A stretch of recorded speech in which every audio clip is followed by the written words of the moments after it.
Hey, it's Eric G. Around the House is sponsored by Baldwin Hardware.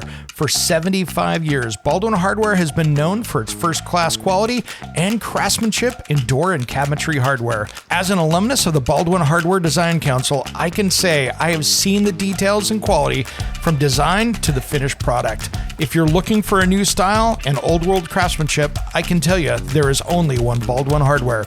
Check out what would look great in your home at baldwinhardware.com. All right, thanks for listening to Hour 1 of Around the House with Eric G. Let's go to Hour number 2. For more information, head to AroundTheHouseOnline.com and make sure you like and follow us on Facebook as well. Now, let's get to the show.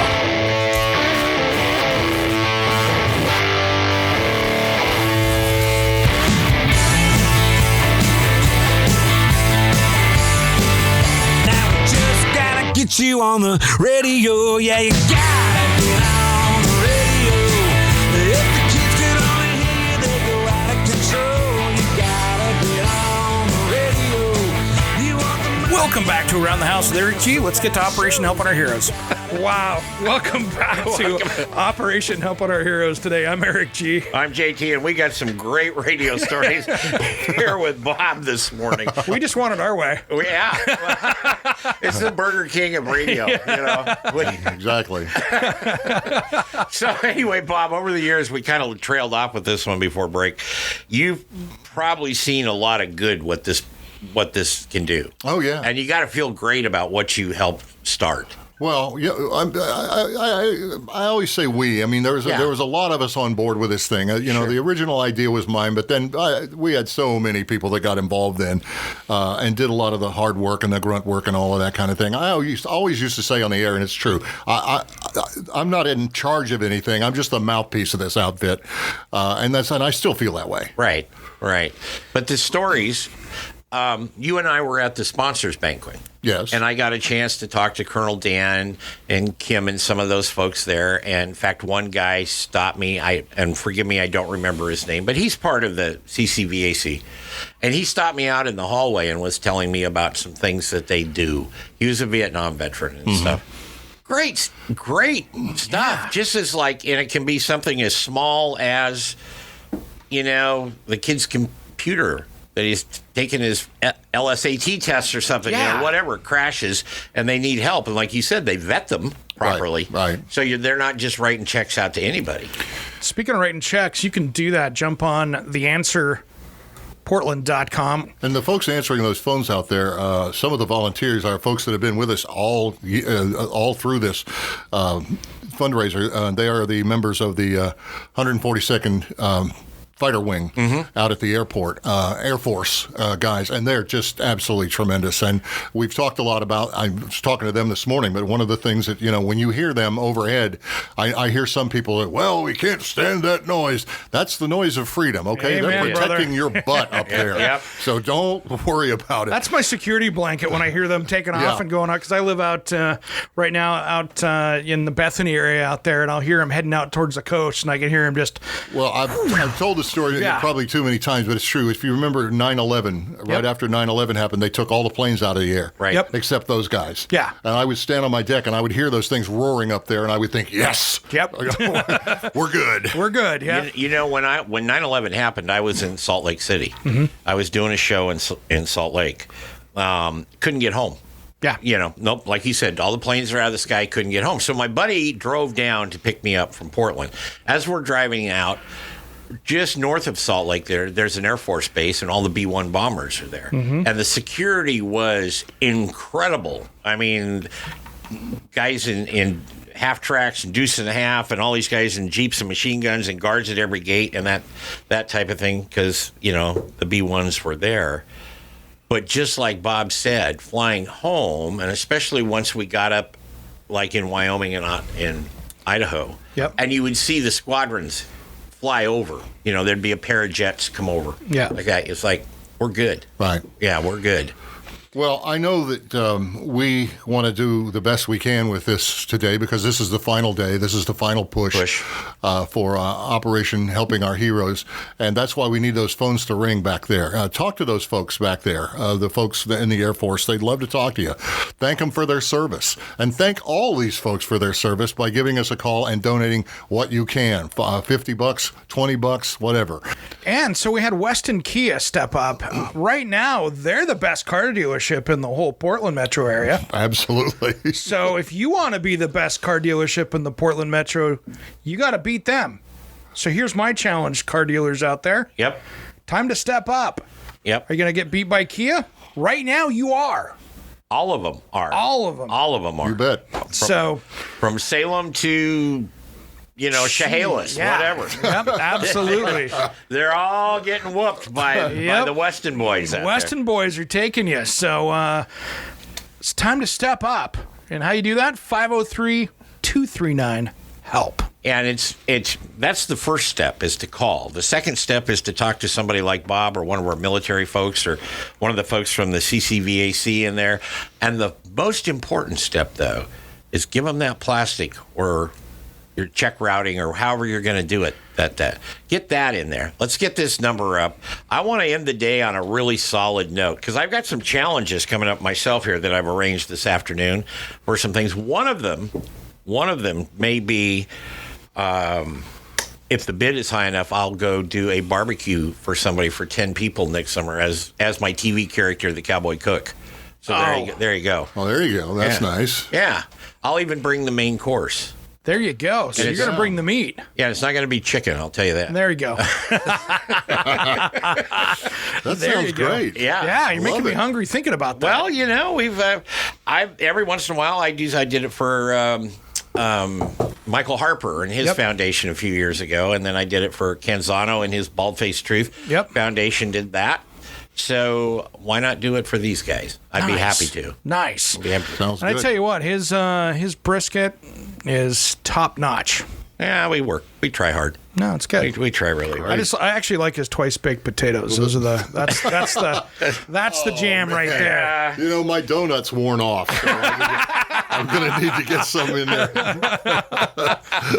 And Julie says she needs some pickles. Yeah, doing the pickle thing for Christmas for her. Come on, We gotta twist your arm for those. This is why I miss being on the radio. Food, yes. People bring in food. It's the common of us radio people, though. That food thing sitting on the counter someplace is what we're all about. We did this thing over there called Friday Food Fights, and we would invite a different restaurant in every Friday to bring their food, and we would test it on the air. We would try it on the air. And the sales department, they thought, oh, this is really a great idea. No, it's because we want to eat for free. Exactly. Yes. That's how this works. This isn't sales department. Get out of my way. I'm trying to eat a good meal here this morning. We were talking about it earlier. Every radio station I've ever been in, I'm sure Bob's the same way and you're the same way. You come out of the studio and you smell like a fresh pizza coming down the hall. You can smell it. It smells good. By the time you actually get to the break and get to the lunchroom, there's nothing but soggy cardboard. And with one little piece of pineapple or pepperoni off in the corner that they probably dropped on the floor and picked back up and put in there. This is very true. And you're getting to one of my pet peeves, too. When they bring in donuts, the sales department, they bring in donuts. I hate it when people break off a half a donut and leave the other half there. Yeah. Eat the freaking thing. What's a half a donut going to do? You've already committed to the other half. So just go. Just own it I know, and go. it's bad for my diet. Well, Listen, don't you're eat eating a donut already, Gee, Chris. Want to make sure if you got restaurants out there, You can bring us food, but you got to donate too. But you got to donate before you do it. Yeah. So if you're going to bring food in here, we kind of need to hear you hear that check go through the machine back there. Cha-ching, little cha-ching before the cha-chow. Exactly. there you go. I like it. Well, coming up this afternoon, but we've got, maybe Bob can sit in with me when we're doing this. But we got Tom Gearhart, who's an Army Ranger, but he also just won at the Invitational at the Kansas City Royal Barbecue. His team won the Grand Championship there. So Tom's going to be with us on the phone. So we're going to be hungry for that one. Yeah. Yeah. And then Noah Glanville from Pit Barrel Cookers. Noah, special ops guy. Yep. four deployments. Yeah. I think over in the kitty litter pile, like that. And then we got Casey Beard later this afternoon. Casey will be the last one. He was mustered out as a lieutenant colonel after 20 some odd years in the Army, and he was in an armored battalion, but then he ended up being General Schwarzkopf's chief of intelligence in Desert Storm. Nice. And a lot of times, if you go back and look at those films, you can see a guy with really dark sunglasses walking around kind of behind the general. That's Casey. Oh, nice. Yeah, so nice. he'll be joining us later, too. All right, well, let's run out to break here. 503-239-HELP. We need your call. We need your assistance. We got to get up a bunch more numbers in today. We're almost at $31,000. I'm sure with the next update we will be, but I want to get another 30 in there. So we're halfway there. Bob and I are going to go get a donut. Thanks for listening to our Operation Helping Our Heroes Telethon. This has been a lot of fun. Don't worry, there's a lot more still ahead. If you want to donate, head to theanswerportland.com and you can help out veterans, service members, and their families. That's theanswerportland.com. Now, when we come back, we have some fascinating interviews that you are not going to want to miss just as soon as Around the House returns.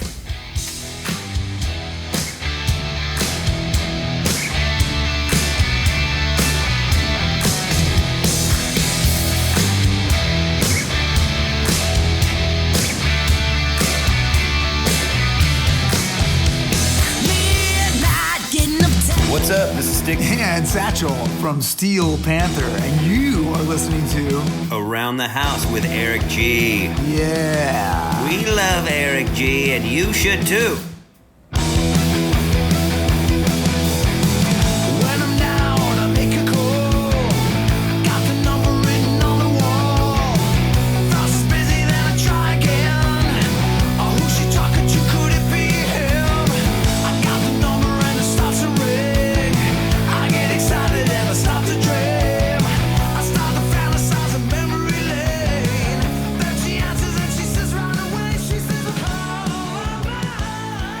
Welcome back to Operation Helping Our Heroes. This is where you're going to help us help veterans today. Thanks for joining us. I'm Eric G. I'm JT. I'm Dane Vaughter. All right, we got the Around the House crew ganging up on the... Yeah, you're outnumbered now, Mr. Tracy. Jeez. I was out looking for another ham. Roaming the hallways looking for another ham. Yeah. Speaking of that, I'm going to eat some beef jerky right here. Yeah. This looks pretty good for That's from Painted Hills Natural Beef. Love those guys. This stuff's so good. I was trying it earlier when I was running the board. It's got a nice little kick to it. It's like candy. Yeah, it is. Good stuff. But you'll get the after candy effect shortly. Excellent. Yeah, it's really good. Hey, I want you to join us. We're raising money here for our veterans out there. Well, I just saw some breaking home improvement news. I'm going to give it to you right now before it even goes up on Around the House with Eric G. I haven't even Facebook heard about right this here. yet. So Masco, which is one of the biggest home improvement brands out there, they have if you walk into a Home Depot or Lowe's, a lot of the brands inside are owned by Masco. They have hams? No. Okay. But here's the Just checking. thing. Yeah. But here's the thing. They actually sold their cabinetry division, which is big, Craft Made. Well, that's stuff you used to do. Yeah, absolutely. So Yeah. Craft Made and all their cabinetry brands just got sold to Medallion, which is interesting because they've got a factory down here in Salem. Right. And so they just sold off all of that cabinetry brands there. So Masco's been selling off brands pretty quickly. They just sold to the Midwest.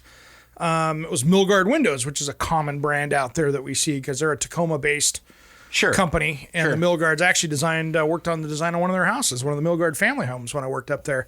But they just, that announcement just hit the wire a couple of minutes ago. And during break, I'll throw it up on Around the House there at G. But big breaking home improvement news on a Friday afternoon. Well, this today is not about us and our shows and that. Not at all. But your shows run on Saturday on KPAM 860 The Answer. You got noon to 2? Noon to 2. My shows come on from 2 to 5. Correct. Like that. So if you...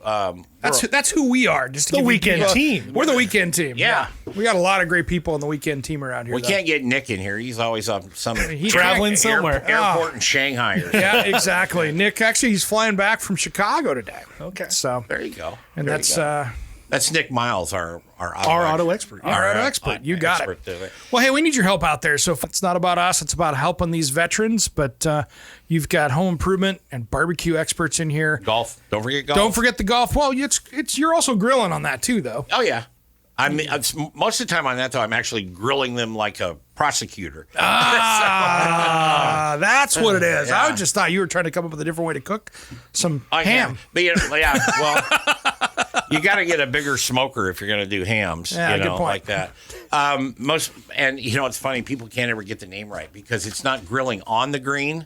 Because you wouldn't want to grill on a green. I can design a golf cart that could do that. Oh yeah, I know you could. It's like that guy we saw in overseas. He took the wheels off, jacked up his 4-wheel drive. Yeah, so he took it. Yeah, so I want to paint the picture here because he's out in the desert someplace, and he has this big, like a Suzu full-size SUV that they don't sell in the States. He took the right wheels off of this. Kind of jacked it up a little bit. Bolted on where the wheels were 2 long spits where he could skewers, where he could put like a whole pig on each wheel and then just put it in 4 low and it sat there and was rotating rotisserie over 2 fires. Yeah, and he was yelling in Chinese. And I couldn't tell what he was saying, but it was pretty impressive. I think by the time they got done shooting that film, whatever it was that he was imbibing in, he'd had quite a bit because he was yelling more than he was. And then he was grabbing big hunks of meat and eating it. Yeah, it was interesting. Yeah. That reminds me of when I was in Saudi Arabia and we went to a lot of banquets. I was there for 10 days and a lot of banquets and stuff, okay? And my buddy who lived there, worked there for 25 years, said, we're going to a goat grab. And what? He goes, we're going to a goat grab. You know, the FCC's listening. I know. I'm being real careful. Here. So we go. I get there. They put me up in the Intercon. Beautiful hotel. You know, I've actually got a security detail. Why? I have no idea who the hell would want to kidnap me. But they go down there. I go down to this restaurant, and there's me and a guy from England and a guy from France there. We've all got separate tables, and this restaurant is gorgeous. Sounds like a joke, but I'm going. No, it said go with it. It goes with. So I'm sitting there, and I've got my favorite thing. I've got like 3 newspapers: USA Yesterday, Wall Street Journal, and what's the one out of London that's the international. Anyway, oh yeah. So I got those. I go up, and it's kind of a buffet style. They're big on buffet styles there. Mm-hmm. So I go up there, and I've got these kind of odd dishes. I thought this was kind of like marinated cauliflower. It wasn't. It was sheep brains. I thought these were marinated mushrooms. It wasn't. They were some other part of the body. And then I get down to this huge chafing dish, which is as big as this console here. Wow. And the guy takes the lid off, and there's a full sheep in there. Cooked on, and they use a lot of saffron. Okay, yeah, so it just smells actually awful because it's so sweet, like that. But the native population uses their hands to pull off. Yeah, that's how they do it over there. That's why they called it a goat grab. Yeah, so interesting. I insisted on a knife and a fork, like that. But it was stick a fork in it. Stick a fork in it, and they weren't doing any hams. They don't do that. No, they don't do that over there. Exactly. Hey, I want you to donate here so we can get Jeff out. Telling some different stories. No, so we can get him out vaping some more hams out there. Or just head over to the answerportland.com and you can donate over there without having to make a phone call if you're one of them shy types. Yeah, don't be shy. And this money actually goes to help the Clark County Veterans Assistance Center, which not only helps veterans in Clark County, but also here in Oregon. So it's not just Southwest Washington. That's awesome. So it doesn't matter where you're at. If you're listening to us on the radio right now, if you can get the signal, we can help you. Yeah. Even if you can help us. Yes. Absolutely. If you're not listening, give money. Yeah, either way. And if you're online, head to theanswerportland.com. That's theanswerportland.com. We've got a lot more show ahead. Thanks for listening to Operation Helping Our Heroes. This was from last week's telethon, and I just wanted to share it with everybody else because I know most of you were not listening for 8 hours, so we decided to put down in a greatest hits for all of you. All right, when we come back, we've got a lot more ahead just as soon as Around the House returns.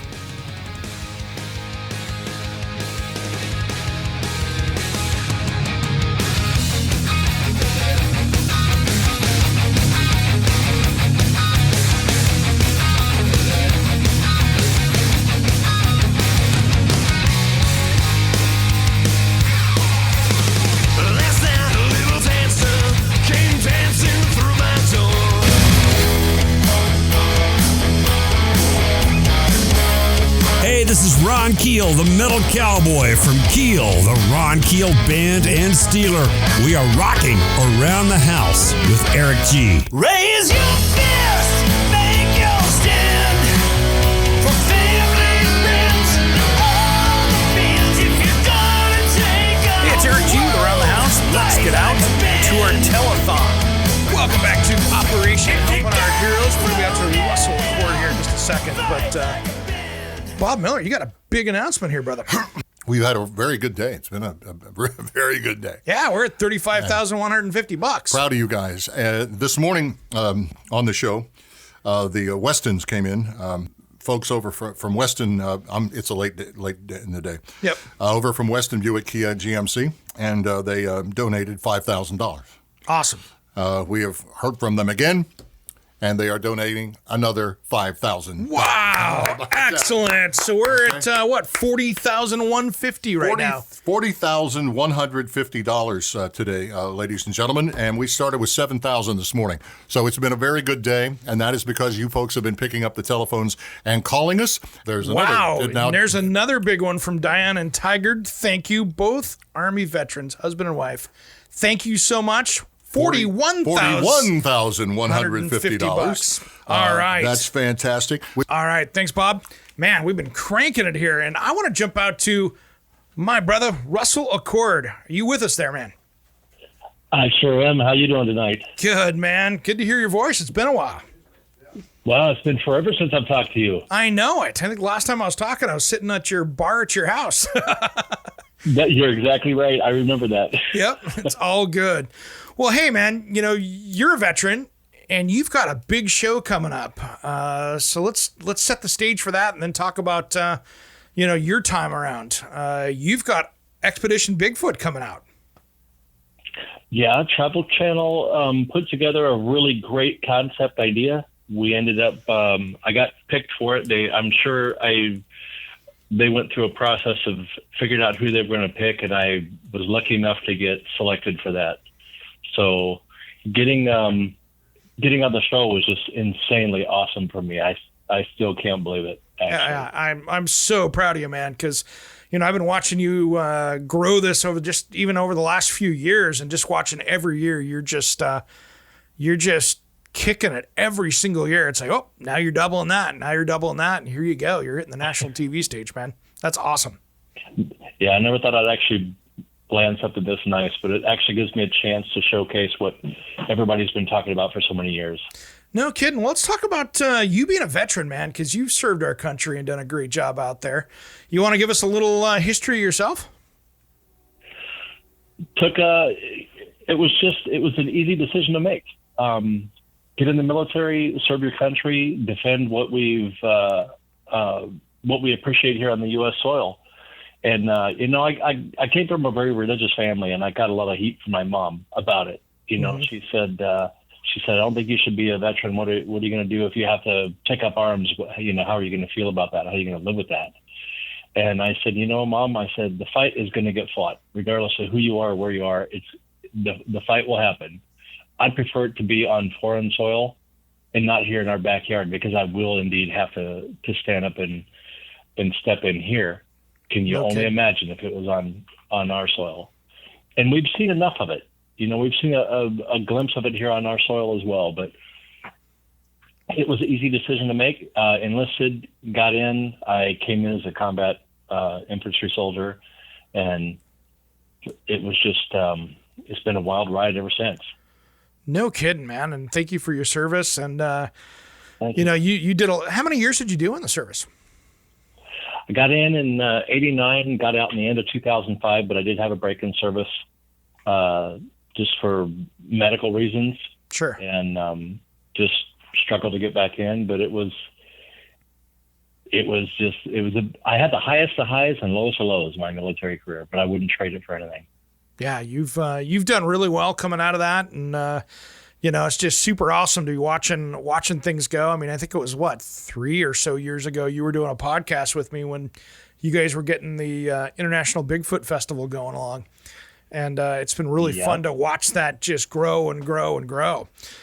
So what's the backstory on the whole Bigfoot show now? I mean, this is kind of cool. I'm can't wait. What's that on Sunday the 8th, I think? Yep, first showing will be Sunday the 8th is our premiere. It's 10 o'clock Eastern time, and I still have a tough time wrapping my head around that. Is it 7 o'clock this time, 8 o'clock this time? I'm not sure. But it's right after Dark Files or Dead Files. Dead Files, like yeah. So that'd be 7 o'clock. Yeah, 7 o'clock our time. So, man, you're prime time, brother. Can you believe it? I'm excited about it because they've seen enough of what we've got going on to want to see it be successful. The network said, let's see what we can do with this. And it's a very, very unique. I know that there's been other shows out there as far as Bigfoot goes, but what makes ours unique is the fact that we stay in the same area. We don't travel from town to town and go all over the place. And we found one piece of property and did our entire season based on just that one piece of property. So you get a really good look at in-depth research, how we implement the tools that we use, a lot of time in the trees, a lot of struggling up a hillside and back down the other side. And the findings were just, it's amazing what you find when you stick around and you get away from your truck and you get miles away from the campfire and the coolers of beer. I know a lot of people that do Bigfoot research, but have never stepped out of the perimeters of their camp or their truck is and the campfire and the coolers. I get away from all of that. Nice. And on my own personal note, I mean, that's how I do my research. I get away from everything. Yeah. And we see a little bit of that in the show too. It's about getting out there and grinding it out and really paying attention to the surroundings. I think you're going to like it. I really do. think I am, and it sounds interesting. I mean, you've got, I'm sure with your military background, that makes just common sense to you to do that versus sitting there, hanging out the truck with a set of binoculars where you're comfortable, but get out in the weeds a little bit and see what's going on. Absolutely. They wouldn't let me paint my face green and crawl through the grass. That's Maybe too bad. if we get season 2, I'll get some of that in there. But I'll see if your wife can send me some pictures of that, because that way we can put it up on social media after the network approves all those things. You know how that goes. You kept it pretty quiet. That we can. Yeah, I did. I had to. I know. In fact, even the people that I worked with, when I took off, I worked at Hanford out at the nuke site out there. Yep. And I had saved up. I knew it was coming, so I saved up and had enough vacation time. I said, hey, I'm going to take a month off and just go break away and go get in the trees. And they all know I'm kind of a wood tick anyway. I like being out in the woods. So nobody even gave it a second glance.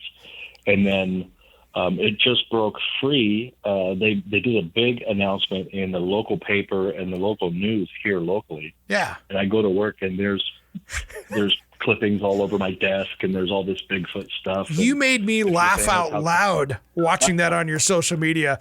Your coworkers are ruthless. Oh, you have no idea. You only see the tip of the iceberg. These guys are they're relentless. I love it though. I mean, it's all good, clean fun. Oh yeah. And they're cheering me on. It's kind of nice to have just kind of that fun, banter back and forth. So it's been a great experience. It's like family. That that little poke and a jab and a wink, and everybody's having a good time. Right. And they've had I'm sure it's just begun because they haven't seen the first episode yet. I think once they've seen it, it's going to get ugly. Oh yeah, you're gonna get a little ribbon along the way, but they're known for that out there, so that's okay though. Oh yeah, it's all good. Well, cool, man. So you've got one season in the can now. One season has already been filmed, done, set up. All 8 episodes are backed up, ready to go. And I don't want the whole thing. I love the fact that you asked me to be on your show. I love the fact that we get to talk about it a little bit. But I do want to talk about the other players in the show. The guys that were in we'd filmed with in the episode. You talk about, you'll see it in the show. We have. Oh man, Russell, we are out of time, and I hate to do that to you, but we got to go out to break right here. Hey, for helping out everybody with Helping Our Heroes, Operation Helping Our Heroes, head over to theanswerportland.com. That's theanswerportland.com. And then make sure you catch Russell Accord coming up on the Travel Channel. Thanks for calling in, brother. When we come back, more of Around the House and Operation Helping Our Heroes.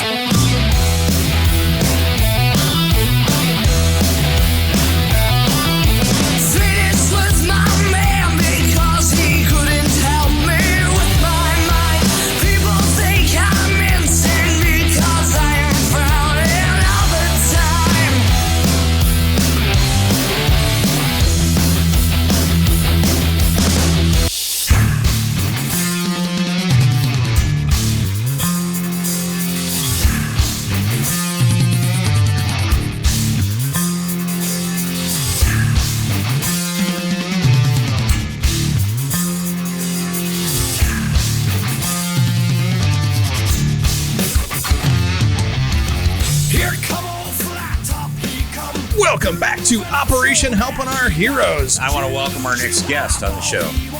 Hello, Casey. Hi, Jeff. Pleasure to speak to you. Nice to speak with you. Folks, this is Lieutenant Colonel, retired, Casey Beard. Casey made a career in the Army for the most part and ended up being an intelligence officer in Desert Storm. I'll let you tell the details of that when we get on. But I've known Casey for quite a while now. He's a good friend. And he's also an Oregonian. So nice. I wanted to kind of throw that out there. So how are things being retired from the military?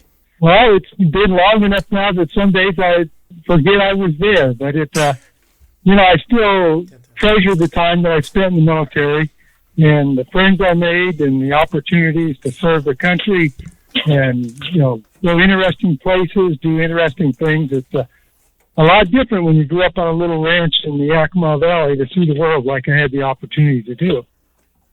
What prompted you to jump in there at the first time, Casey? Well, you know some of my family background, so I'm not kidding when I say I joined the Army and became a paratrooper because it was a safer occupation. The food was better, the hours were better, and no sergeant could yell at you like my father could. So well, that's true. I did it to get away from, find an easier way of life. Well, I know, and your dad, yes. So it was a step to the more serene life going into the Army than it was at the stock company. Put it that way. Well, as a paratrooper, you didn't hit the ground a lot easier than if you got bucked off a bucking horse. So yeah, that is true. A safer choice. Casey, we've got Colonel Dan Kern in us, and Colonel Dan is one of the people that really keeps this operation at the Clark County Veterans Assistance Center, among many other things that he does. So I wanted you two to say hello, and maybe we've got about 3.5 minutes before we go to break. But if I could get you two to start swapping war stories, so to speak, that might be interesting. Well, first and foremost, hey, Case, thanks for your service. Big time. Really, really appreciate that. Sounds like there's some lineage here and family. Sounds like you are known by these people. So I just right out front. Thanks a lot. Well, the same to you. Oh, hooah. And you're an MI guy, so I had the pleasure. I started that. Yeah, go ahead, I'm sorry. Way cool. I stood up a 341st MI and had them in the box in 06 and OEF and sent them to OIF. So got some experience there. You guys are brainiacs, we call you. Well, I was sort of lowered the curve, I think, probably. But I started out as a armor and cavalry officer and then switched over to military intelligence. Holy cow, man. What are you doing carrying all those MOSs? What's that deal? Well, they just kept passing me around, I think. Yeah, they do that, don't they? Cav guys are serious, man.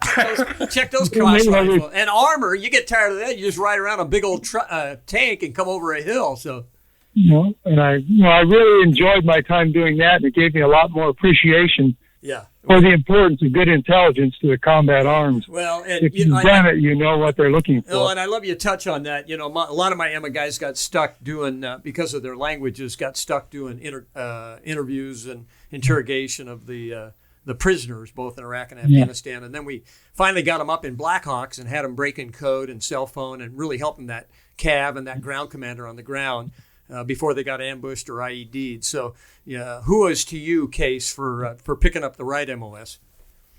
Well, that was fascinating work. And the thing I liked about it was even during peacetime, you were actually doing the same thing you would do during hostilities. Most of my time, of course, was spent with dealing with Russians and, their plans in Europe. And so then I went to Central Command and was there before things kicked off for Desert Storm. So you were at CENTCOM. Who was at CENTCOM then? Who's the CENTCOM commander? Bob Kingston was there when I first got there, and then it was General Chris, the Marine Corps general, and then Chris, when I was leaving, General Schwarzkopf came. So I did 3 change of command ceremonies while I was there. That's all we've got for this week for Operation Helping Our Heroes, the best of last week's show. Tune in next week to Around the House with Eric G at your normal time with all that regular content about home improvement, working inside, working outside. I'm Eric G for Dane Vodder, and you're listening to Around the House.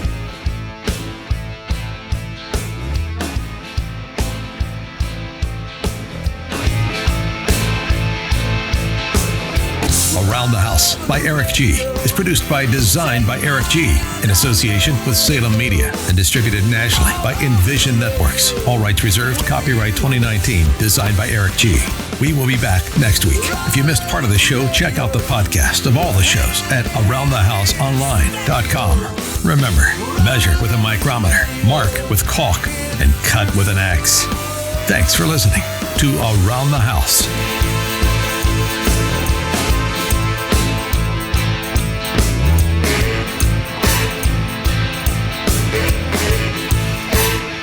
Thank you for listening to the podcast of Around the House with Eric G. We really appreciate it. Like and follow us on Facebook. That's Around the House with Eric G. And make sure you listen to the podcast and subscribe, follow, comment, and share to all your friends. We'd really appreciate it. For more information, head to AroundTheHouseOnline.com.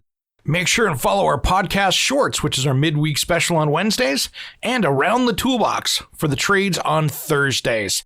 Thanks for listening to Around the House. Hey, it's Eric G from Around the House. Are you planning a decking or siding project this year? If you are, you've got to check out my friends at Millboard. Millboard is a completely different kind of composite decking and cladding that enhances outdoor spaces with enduring distinction. Hand-molded from the finest oak, it realistically mimics the natural grain and color of premium hardwood. If you're looking for something that doesn't look like plastic and instead real wood, check out Millboard.com. Make sure and check out that interview we did just a few weeks back. That's Millboard.com.